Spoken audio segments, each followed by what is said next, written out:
श्री शिवाय नमस्तुभ्यम।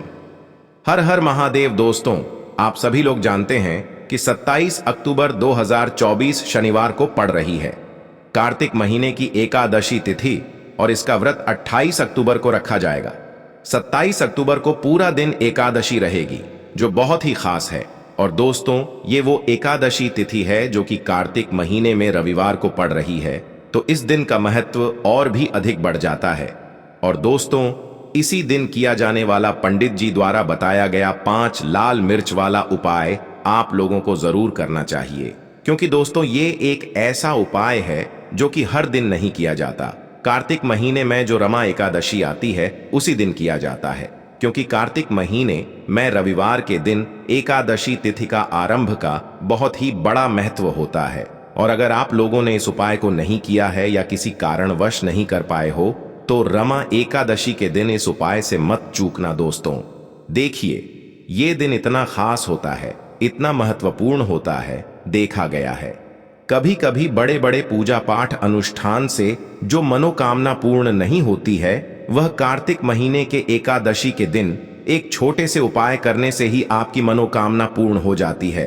और बहुत सारे लोगों ने इस उपाय को किया भी है और उनको इस उपाय को करने का फल भी जरूर मिला है। अगर आप लोग भी इस उपाय को रविवार एकादशी के दिन करना चाहते हैं तो आप इस उपाय को पहले अच्छे से समझ लेना, सुन लेना, उसके बाद करना। आपको इस उपाय का फल जरूर मिलेगा, आपकी सभी मनोकामनाएं पूरी हो जाएंगी।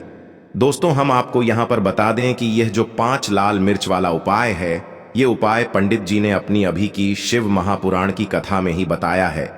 और इस उपाय को करने से आपके घर में चाहे किसी भी प्रकार की दुख और समस्या क्यों ना चल रही हो, आपको उसका कारण भी नहीं पता है कि भाई ये समस्या किस कारण से चल रही है। उसका कुछ भी कारण हो सकता है, जैसे पितृदोष हो सकता है, काल सर्प दोष हो सकता है, या किसी भी तरह का मंगल दोष भी हो सकता है। और भी बहुत तरह के दोष होते हैं, कुछ भी हो सकता है। पर आपको इस उपाय को करने के लिए अपने दोष को पता लगाने की भी जरूरत नहीं है। आपके घर में किस कारण से इतनी दुख और परेशानी आ रही है, वह भी आपको पता लगाने की जरूरत नहीं है। बस रविवार की एकादशी के दिन इस उपाय को कर लेना, क्योंकि इसी एकमात्र उपाय को करने से आपके पूरे घर परिवार में सुख और शांति हो जाएगी। आपके घर में अच्छे अच्छे काम होने लगेंगे। आपकी जो भी मनोकामना होगी वह भी धीरे धीरे करके पूर्ण होना शुरू हो जाएंगी। अब हम समझते हैं इस 5 लाल मिर्च वाले उपाय को आपको करना कैसे है, किसको करना है, किस समय करना है और कैसे करना है। देखो, उपाय बिल्कुल आसान है, बस समझने वाली बात है। ध्यान से समझिए, उसके बाद ही आप लोग जो है इस उपाय को जरूर कीजिएगा। सबसे पहली चीज हम लोग ये समझते हैं कि इस 5 लाल मिर्च वाले उपाय को इस रविवार एकादशी के दिन किसको करना है। तो देखिए, इस उपाय को घर के सभी सदस्यों को करने की बिल्कुल भी जरूरत नहीं है। घर में से कोई एक मुख्य बड़ा सदस्य ही इस उपाय को करेगा तो उस घर परिवार के सभी सदस्यों को इस उपाय को करने का फल मिल जाएगा। पर वो बड़ा सदस्य कौन होगा, कौन व्यक्ति इस उपाय को करेगा, तो यहाँ पर देखिए हम आपको बता दें, घर की जो बड़ी माताएं बहनें होंगी, घर की बड़ी माताओं बहनों में से कोई भी एक माता बहन इस वाले उपाय को कर सकती है। अपने पूरे घर परिवार के लिए घर में सभी सदस्यों को इस उपाय को करने की जरूरत नहीं है। मात्र घर की जो बड़ी माताएं बहनें हैं, उनमें से कोई भी एक माता बहन इस वाले उपाय को करेगी तो उसके घर परिवार के पूरे सदस्यों को इस उपाय का फल मिलेगा। अगर किसी कारणवश माताएं बहनें घर में उपस्थित ना हो या वो इस उपाय को ना कर रही हो, कुछ दिक्कत हो, तो भाई उस जगह पर फिर घर का कोई बड़ा व्यक्ति भी इस उपाय को कर सकता है।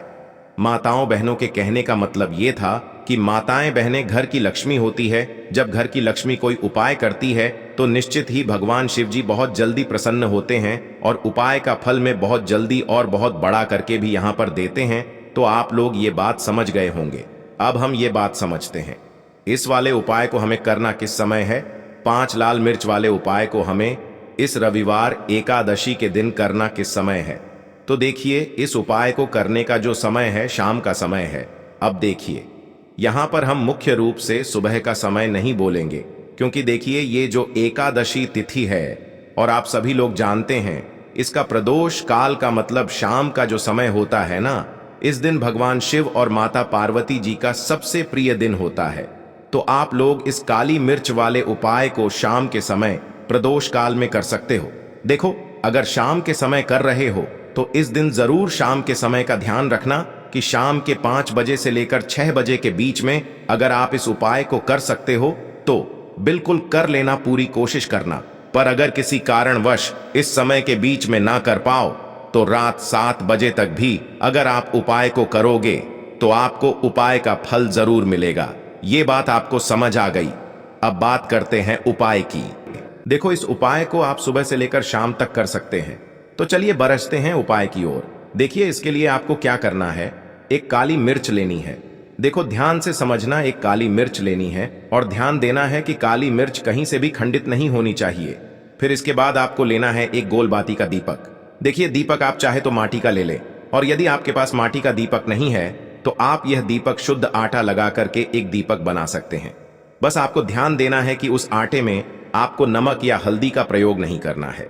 ठीक है, तो आप एक बढ़िया सा दीपक बना लें और उस दीपक में गोल बाती लगा करके उस दीपक में आपको घी भरना है।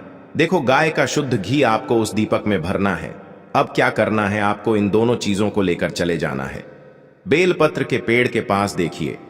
देखो, गुरुजी ने अपनी अभी की शिव महापुराण कथा में भी बताया था, जो भी व्यक्ति प्रदोष काल में जो भी एक दीपक प्रज्वलित कर देता है उसके घर पर धन की कमी नहीं हो सकती।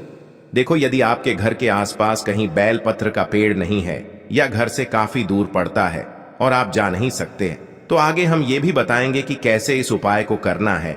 अगर बेलपत्र वृक्ष ना हो तो देखो, अब आपको प्रदोष काल में इन दोनों चीजों को लेकर चले जाए बेलपत्र के पेड़ के पास में। अब क्या करना है, सबसे पहले आपको उत्तर दिशा की ओर मुंह करके आपको खड़े हो जाना है और जो आप दीपक लेकर गए हैं उससे आपको बेलपत्र की जड़ में प्रज्वलित करना है। दीपक प्रज्वलित करने के बाद आपको एक काली मिर्च अपनी हथेली पर रखना है और बेलपत्र के पेड़ का आपको 5 बार परिक्रमा लगा लेना है।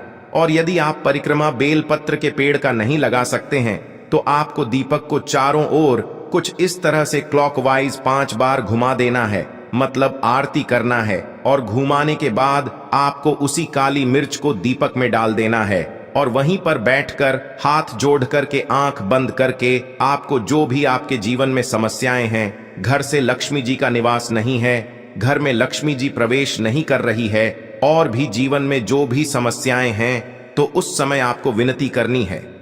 ठीक है, अब इसके बाद यदि आपके घर के आसपास कहीं बेलपत्री का पेड़ नहीं है तो आपको इन सब चीजों को लेकर चले जाना है शंकर जी के मंदिर में। और शिव जी के मंदिर पहुंचकर आपको क्या करना है, आपको इसी एक दीपक को आपको शंकर जी के मंदिर की जो चौखट होती है ना, वहां पर आपको इस दीपक को जलाना है। और दीपक जलाते समय आपका मुख उत्तर दिशा की ओर होना चाहिए। दीपक जलाने के बाद आपको क्या करना है, एक काली मिर्च अपनी हथेली पर रखना है और आपके जीवन में जो भी समस्याएं हैं, चाहे वो समस्या परिवार को लेकर हो या फिर धन को लेकर हो, वो अपनी वह समस्या बोलनी है। और बोलने के बाद आप उसी काली मिर्च को दीपक में डाल देना है और आपकी कामना पूर्ण हो जाए, घर में लक्ष्मी जी का निवास हो, ऐसी कामना आपको कर लेनी है। देखिए, शंकर जी की मंदिर की जो चौखट होती है ना, उसमें 33 कोटि देवी देवता निवास करते हैं। यदि आप वहां पर दीपक जलाते हैं तो इससे भगवान शिव तो प्रसन्न होते ही है, साथ ही आपको 33 कोटि देवी देवताओं का आशीर्वाद प्राप्त होता है और वह सभी प्रसन्न होते हैं जिनकी आशीर्वाद से आपकी कामना 100% पूरी होती है। तो आप ये उपाय जरूर करिएगा। आप बहुत ही छोटा सा उपाय है, करके देखिएगा। देखिए, अब हम जान लेते हैं गुरु जी द्वारा बताए गए दूसरे उपाय के बारे में। चलिए जानते हैं पूज्य गुरु जी द्वारा बताए गए सबसे दूसरे उपाय के बारे में। इस उपाय के लिए आपको सबसे पहले जरूरत पड़ेगी 5 लाल मिर्च के दाने की और थोड़ी सी पिसी हुई हल्दी की। अब देखो, रविवार के दिन तो देखिए, रविवार का जो दिन है वो सूर्य देव का होता है और सूर्य भगवान जो है, जब किसी व्यक्ति को अपनी कृपा देते हैं, अपना आशीर्वाद देते हैं, तो उसके जीवन में हर प्रकार का सुख आता है। और साथ में इस दिन रमा एकादशी की तिथि भी लग रही है, तो ये समझ लीजिए उसके जीवन में धन भी आता है, सारी सुख सुविधा उसे मिलती है, वह व्यक्ति अपने जीवन में हमेशा स्वस्थ रहता है। देखिए, कहते हैं ना, पहला सुख निरोगी काया। तो जो व्यक्ति हमेशा सूर्य भगवान की पूजा अर्चना करेगा सूर्य भगवान को जल चढ़ाएगा वह हमेशा खुश रहता है, और जो इस उपाय को करेगा कभी भी उसको बीमारियां नहीं छुएगी। हमेशा वह व्यक्ति अपने जीवन में आगे की तरफ बढ़ता है और हर प्रकार का सुख प्राप्त करता है। साथ ही साथ आपको बता दें कि जो लाल मिर्च है इसका जो संबंध है वो सूर्य भगवान से है, क्योंकि लाल रंग का यह सूर्य भगवान से है। और इस उपाय को जब आप करते हैं तो आपकी कुंडली में सूर्य बहुत मजबूत हो जाता है। और साथ ही साथ जब आपने अपनी कुंडली में सूर्य को मजबूत कर लिया है तो आपके जीवन की जो निर्धनता है वह दूर होने लगती है, और आपको रातों रात धनवान बनने से कोई रोक नहीं पाता है। तो देखिए, उपाय को करने के लिए आपको बता दें कि आपको क्या करना है। एक लाल मिर्च लेनी है, सूखी हुई लाल मिर्च आती है ना, उसके अंदर से आपको मिर्च के दाने निकालने हैं। कितने दाने निकालने हैं? 5 दाने। लाल मिर्च के 5 दाने, एक भी दाना टूटा हुआ ना हो, खंडित ना हो, ठीक है ना। अब आपको क्या करना है, एक तांबे के लोटे में जल भर लेना है और उस लोटे के अंदर आपको यह 5 दाने डाल देना है। डाल दिया और अब आपका एक लोटा जल तैयार हो गया। अब इसी के साथ आप क्या करेंगे कि अपने घर में या तो आपको छत पर जाना है रविवार के दिन सुबह के समय में, या जहां पर भी आपको लगता है कि सूर्य भगवान को आप अर्घ्य दे सकते हैं, वहां आपको जाना है अपने घर में उस स्थान पर। और ये लौटे के अंदर जो आपने 5 लाल मिर्च के दाने डाले हैं, इस सारे के सारे जल को आपको सूर्य भगवान को अर्पित कर देना है।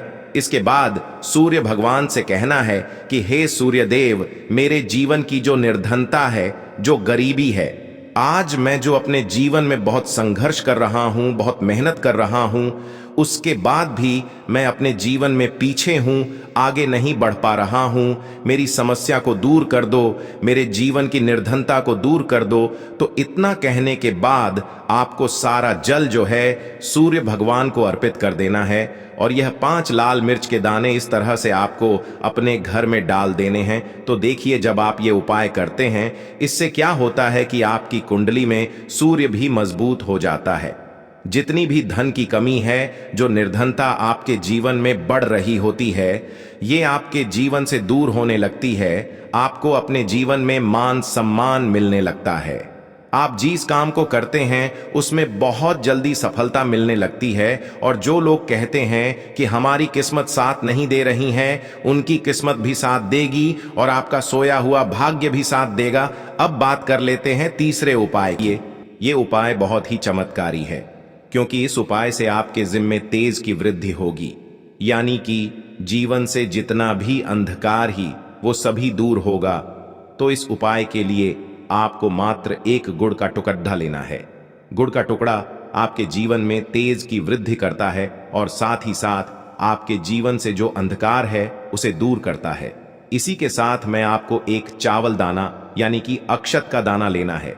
ये चावल का दाना आपके जीवन में सुख शांति को लेकर के आता है। आपके जीवन में धन की जितनी भी परेशानियां हैं उन्हें समाप्त करता है। इसी के साथ मैं आपको मात्र एक हरा मूंग लेना है। हरा मूंग जो है वह बुध ग्रह को प्रसन्न करता है। देखिए, हरे मूंग का उपाय करने से बुध ग्रह मजबूत होता है, और बुध ग्रह के मजबूत होने से बुद्धि, ज्ञान और विवेक की प्राप्ति होती है। तो ये तीनों ही सामग्री आपको एक एक लेनी है, यानी कि एक गुड़ का टुकड़ा, एक चावल का दाना, एक हरा मूंग आपको लेना है। देखिए, हरा मूंग का दाना और चावल का जो दाना है वो आपको साबुत लेना है, खंडित नहीं होना चाहिए। और इसी के साथ में आपको मात्र एक तांबे के पात्र के अंदर अपने घर से शुद्ध जल ले लेना है। देखिए, अब इन सभी सामग्रियों को लेकर के सीधे आपको पहुंच जाना है भगवान शिव के मंदिर में। आप ये उपाय सुबह से लेकर के शाम तक किसी भी समय कर सकते हैं, लेकिन रविवार के दिन ही आपको इस उपाय को करना है। तो सबसे पहले तो ये जो एक गुड़ का टुकड़ा है, एक चावल का दाना है और एक हरा मूंग का दाना है, उन तीनों को आपको उस जल के पात्र के अंदर डाल देना है। लेकिन यह जो उपाय है आपके जीवन की सारी परेशानियों को दूर करने के लिए होता है, लेकिन विशेष मनोकामना तीनों सामग्रियों से ही आपकी परिपूर्ण हो जाती है। देखिए, यदि आपके जीवन तेज होगा तो सभी आपसे वार्तालाप करेंगे, सभी आपसे बात करेंगे और आपका जो मान सम्मान है वह बढ़ता है। और चावल का जो दाना है वह धन में वृद्धि करता है, मन की शांति के लिए होता है। और हरा मूंग जो है वो बुद्धि, ज्ञान और विवेक की प्राप्ति के लिए होता है। अब देखिए, यह जो एक पात्र है, इससे आपको भगवान शिव के शिवलिंग पर धीरे धीरे अर्पित कर देना है। श्री शिवाय नमस्तुभ्यम इस मंत्र का जाप करते हुए और तुम रुकेश्वर महादेव का मन में स्मरण करते हुए। लेकिन तुम रुकेश्वर महादेव का स्मरण करने से यह जो उपाय है और अधिक प्रभावशाली हो जाता है। तो तुम रुकेश्वर महादेव का स्मरण करते हुए यह उपाय करने से आपके जीवन में जो भी अशांति है वह सभी दूर हो जाएगी। तो इस प्रकार से आपको ये सुंदर सा उपाय कर लेना है। इसके बाद बात करते हैं तीसरे उपाय की। देखो, ये उपाय बहुत ही अचूक उपाय है जो आपको करना है। देखो, इस उपाय के लिए आपको 2 दीपक लेने हैं। देखो, दोनों दीपक आपको मिट्टी के दीपक लेने हैं। उसके बाद आपको दोनों दीपक को प्रज्वलित करने के लिए आपको लंबी बाती लेनी है और ये दीपक घी और सरसों के तेल से दीपक प्रज्वलित करने हैं। ये सब लेने के बाद आपको लेना है एक कटोरी में कच्चा दूध थोड़ा सा लेना है। उसके बाद आपको लेना है 1 लोटा जल। देखो, गुरुजी ने इस उपाय के लिए बताया है कि ये उपाय आपको प्रदोष काल में करना है। कहते हैं कि बेलपत्र के वृक्ष में प्रदोष काल के समय में महादेव वास करते हैं। उस समय हम कोई भी उपाय करते हैं तो उसका फल हमें अवश्य मिलता है। देखो, अब ये सब सामग्री लेकर आपको प्रदोष काल में चले जाना है बेलपत्र के वृक्ष के वहां पर। देखो, वहां पहुंच जाने के बाद आपको सबसे पहले बेलपत्र की जड़ में सबसे पहले वो दूध जो आप लाए हैं उसे समर्पित कर देना है। उसके बाद आपको जो 1 लोटा जल जो आप लाए हैं वो आपको धीरे धीरे बेलपत्र की जड़ में समर्पित कर देना है।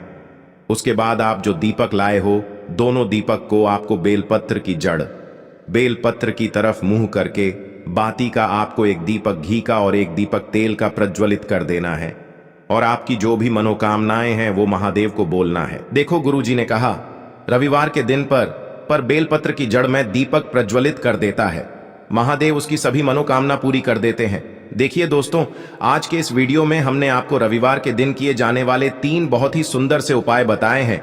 जो भी आपके लिए उचित है, सरल है, उसे आप कर सकते हैं। यदि उपाय से जुड़ा किसी भी प्रकार का सवाल है तो कमेंट में पूछ लें। उपाय को करते समय आप किसी भी प्रकार की गलतियां ना करें। अगर आपको हमारी वीडियो पसंद आए तो हमारे इस चैनल को सब्सक्राइब जरूर करें। हर हर महादेव, ओम नमः शिवाय।